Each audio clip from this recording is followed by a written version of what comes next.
¿Qué tal, amigas y amigos de Voces Universitarias? Esta noche tenemos como invitado especial al doctor Víctor Alarcón Holguín. Él es integrante de una red o de una serie de redes muy importante de investigadores en ciencia política. Bueno, de hecho, él es un licenciado en Ciencias Políticas por la UNAM. Hizo una maestría en Gobierno y Estudios Internacionales en la Universidad de Notre Dame en Estados Unidos y luego hizo su doctorado en Estudios Sociales en una especialidad que aquí hemos estado comentando, que son procesos políticos en la Universidad Autónoma Metropolitana. Esto es en el campus Iztapalapa. Doctor, pues bienvenido a Voces Universitarias. Pues a nuestro auditorio seguramente le complace mucho escuchar a personas, a especialistas en este tema que no deja pues lugar a dudas de que es sumamente importante para un país en cambio, en un país en donde se están discutiendo nuevos proyectos, nuevas formas de organización. Afortunadamente se empieza a hablar ya incluso de pactos políticos que tanto nos hacía falta, porque no nos hemos puesto de acuerdo muchas veces y vemos cómo la política de pronto, en vez de convertirse en una virtud, se convierte muchas veces en un tema pues de disertación muy desagradable para los ciudadanos. Y le agradezco que esté con nosotros. No, nada que agradecer. Y de verdad que para nosotros es un gusto que además esté participando en este 6º Congreso de Gobierno y Gestión Pública en nuestra universidad. Está usted en una universidad que tiene apenas 22 años, que está cumpliendo ahora en 2013, y en una carrera que apenas se inauguró en 2005. Pero muy dinámica esta carrera porque ya en su tercer año de vida crea un congreso que reúne a las mentes críticas, a los investigadores, a estudiantes, eso es también importante de señalar, que vienen de todas partes de la República, y este año empezamos a tener invitados extranjeros que vienen a discutir el tema de la ciencia política, el tema de las políticas públicas, el tema de la administración nacional, federal, municipal, en las diferentes naciones de donde provienen. Por eso es muy importante que usted venga a concretar algo, sobre todo porque estamos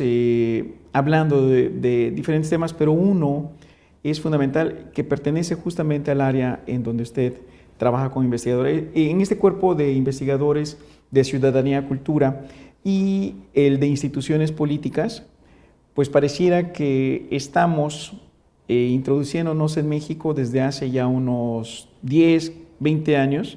y cada vez este tema va siendo más participativa o participativas a las universidades, porque ya no solamente estudiamos el tema del poder, el poder por el poder, o las instituciones vistas como administración, sino que ahora empezamos a tratar el tema también de la ciudadanía, de sus formas de organización, sus movimientos, el impacto que tiene en nuestras formas de ser, en nuestras formas de vida, en nuestras formas de gobernarnos, y pues una gama de temas que involucran otro concepto del que sí seguramente usted nos va a decir más cosas, que es el tema de la democracia. Para empezar, yo quisiera que nos comentara, por favor, ¿por qué los procesos políticos en este momento son tema, por ejemplo, de una línea de investigación en una universidad como es la Autónoma Metropolitana? Sí, bueno, ante todo, gracias por la posibilidad de acercarnos al auditorio de Voces Universitarias, estar aquí en la Universidad de Quintana Roo y desde luego poder tener este intercambio. De primera instancia, recuperando lo que se comentaba al inicio, yo creo que fundamentalmente los procesos políticos hay que visualizarlos como un espacio multidimensional. Y como espacio multidimensional, entonces nosotros tenemos que ver que esto nos obliga a visualizar el comportamiento de actores que, por lo menos en el caso de la experiencia mexicana, como bien se señalaba, antes estaban en una condición relativamente pasiva. Hoy, con el desarrollo mismo de la transformación del régimen político, la transición a la democracia o el intento de rediseño, que eso también implica no solamente para una cuestión institucional, es decir, no es solamente un cambio de fachada, sino también pensar cuáles son las actitudes, los comportamientos, los hábitos y las condiciones en que el contexto cultural para nosotros mismos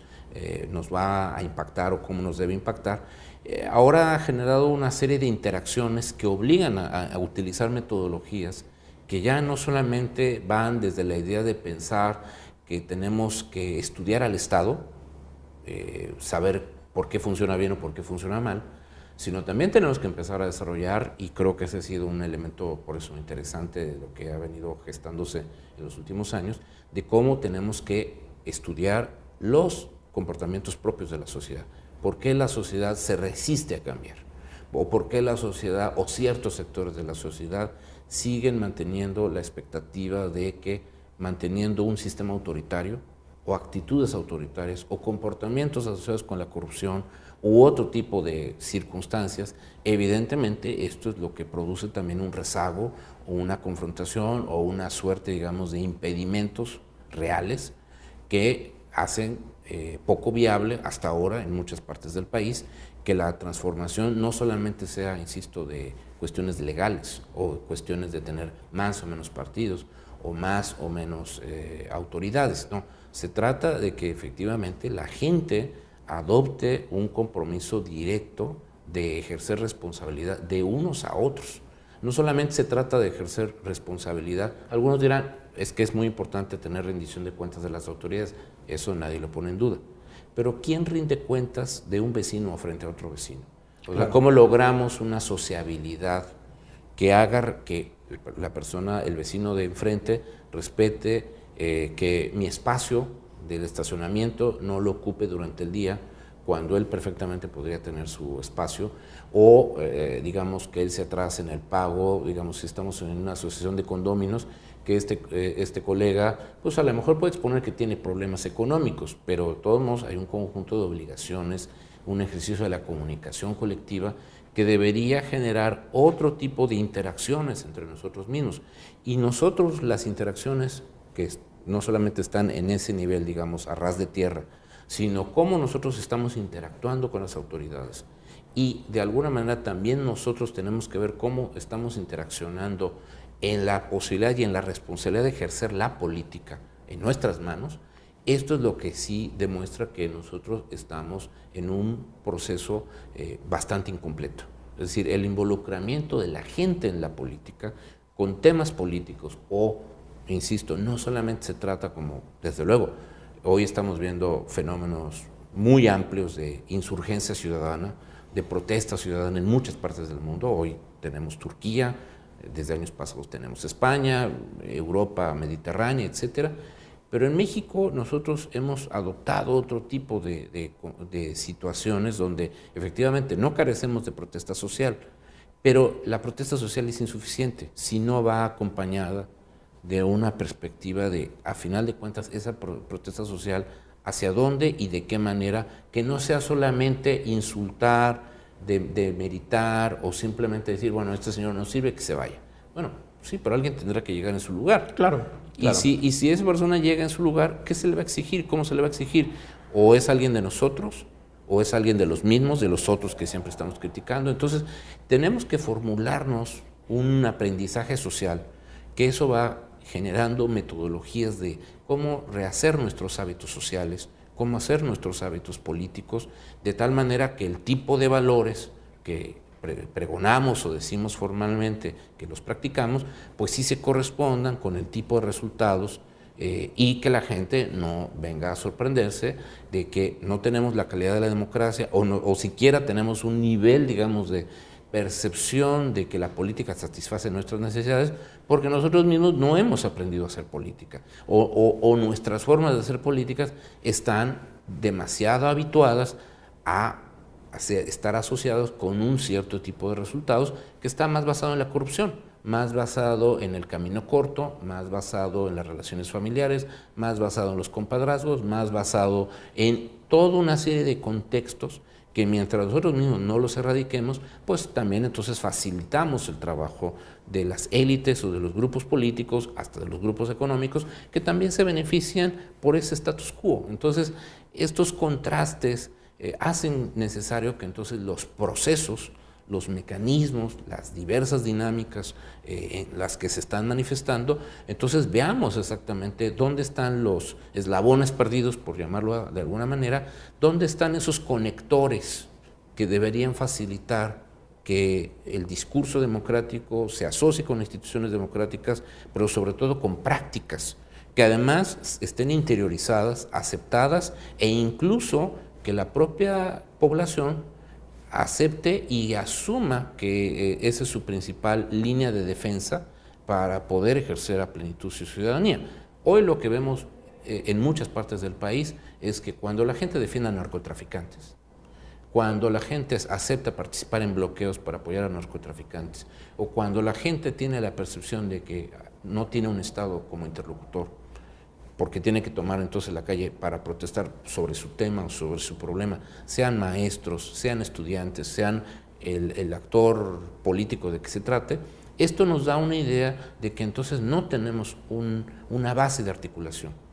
y no tenemos una práctica, valores políticos lo suficientemente regados que nos permitan ver realmente cómo podemos utilizar todo el instrumental que formalmente el Estado de Derecho y la misma práctica política democrática nos debería establecer más allá de lo que los libros de texto o lo que las leyes formalmente nos dicen. Entonces los procesos políticos generan entonces para nosotros, particularmente en la preocupación de los colegas que estamos interactuando en este tipo de ejercicio, pues por eso hacer como un mapeo, un diagnóstico que tiene que ver precisamente por qué tenemos una ciudadanía de baja calidad o de baja intensidad, y esa ciudadanía precisamente está explicada por la falta de articulación entre la cultura existente y las instituciones que deberían estar respaldándolas. Entonces ahí el ciudadano, desde luego ese ciudadano ausente o ese ciudadano limitado que hoy todavía seguimos teniendo en México, pues de todos modos tenemos que confrontarlo, colocarlo y ponerlo en diálogo con las instituciones y con la propia cultura y los valores que de alguna manera deben rodearlo, articularlo y darle proyección y profundidad en términos precisamente de asociarlo con lo que se supone que formalmente es lo que se esperaría de este proceso democrático. De ese proceso democrático. Muy bien. Doctor, vamos a una pausa. Vamos a seguir en esta charla interesantísima. Creo que esto se pone cada vez más interesante. Pero vamos a una pausa y regresamos aquí a Voces Universitarias. Con gusto.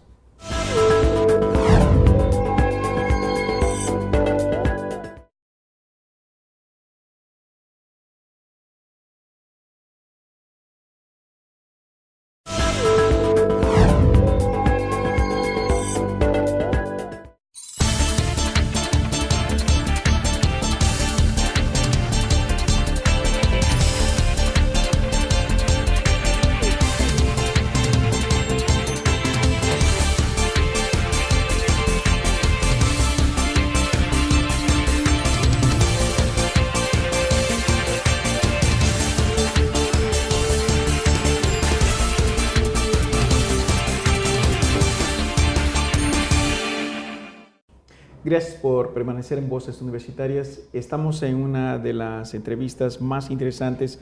de este tiempo de verano, ya en el que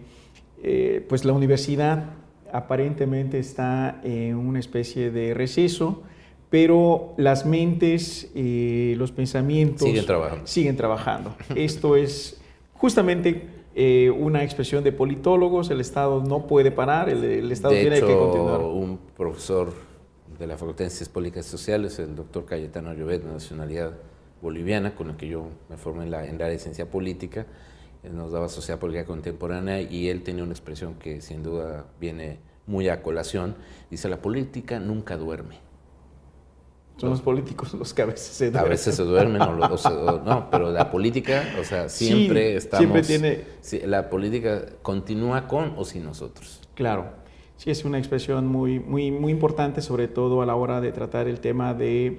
Estado, cuando el Estado tiene que estar completamente despierto y abierto a este tipo de formas, primero de aprendizaje en las universidades y luego esa práctica que hay que llevar a cabo en las instituciones. Doctor, hay algo que llama mucho la atención de esta primera parte en la que usted habló de los procesos políticos, toda esa serie de necesidades que tenemos en un país en donde la palabra cambio de pronto se ha convertido en una obsesión de políticos, de instituciones, de partidos, etcétera, y en donde muchas veces la percepción ciudadana, la percepción generalizada es de que no llegamos a nada. Hay de pronto una especie de impas o una especie de desinterés o una especie de desesperanza cuando se habla de política. Vemos que los procesos políticos, bueno, requieren cada vez más de una participación de los ciudadanos para que no escuchemos todos los días una frase que ya es añeja, que ya es obsoleta, cuando el ciudadano dice eso que lo resuelve el gobierno. No, eso no es un asunto mío, eso es un tema del gobierno. Cuando el gobierno, pues de inicio, pues son todos los ciudadanos y en los ciudadanos está el poder generar el cambio, en los ciudadanos está la capacidad de tener nuevas actitudes, como señalaba usted, para entrar a nuevos procesos políticos, para generar inclusive esa gran aspiración. Yo no creo que sea nada más nacional, creo que es una aspiración histórica de todas las naciones, el de la democracia. ¿Quiénes son los actores, aparte de los ciudadanos, o si usted quiere hablar un poco más de los ciudadanos, a la hora de generar los procesos políticos, como en el caso de México, en donde estamos en este momento viendo cambios que posiblemente a unos no les gusta, a otros les gusta más, pero que finalmente para quienes estudiamos ciencia política de pronto nos importa mucho el tema que se refiere a los acuerdos. Una nación sin acuerdos no llega a ningún proceso, no genera ninguna distinción en sus instituciones y de pronto pareciera que se estanca. ¿Quiénes son los actores? ¿Cómo usted considera los actores que están participando, por ejemplo, en este proceso nuevo en donde hay un pacto que se discutió mucho en los años 90, fue punto de debate de los años 90 y que pudimos concretar 20 años después o 15 años después? Es decir, yo no sé si decir que vamos rezagados, pero si esa palabra de pronto no nos gusta, podríamos decir que finalmente estamos ya en una etapa de pactos y es un pacto el que estamos viviendo en donde sí parece que hay signos de transformaciones estructurales, hay transformaciones constitucionales y sobre todo hay un nuevo estado de ánimo de los partidos políticos para llegar a acuerdos, algo que históricamente hay que reconocer. Sí, hay desde luego una expresión muy afortunada del famoso economista político Douglass North, cuando él habla de la idea de que para que haya un éxito en las transiciones, para que haya un éxito en los procesos, digamos, de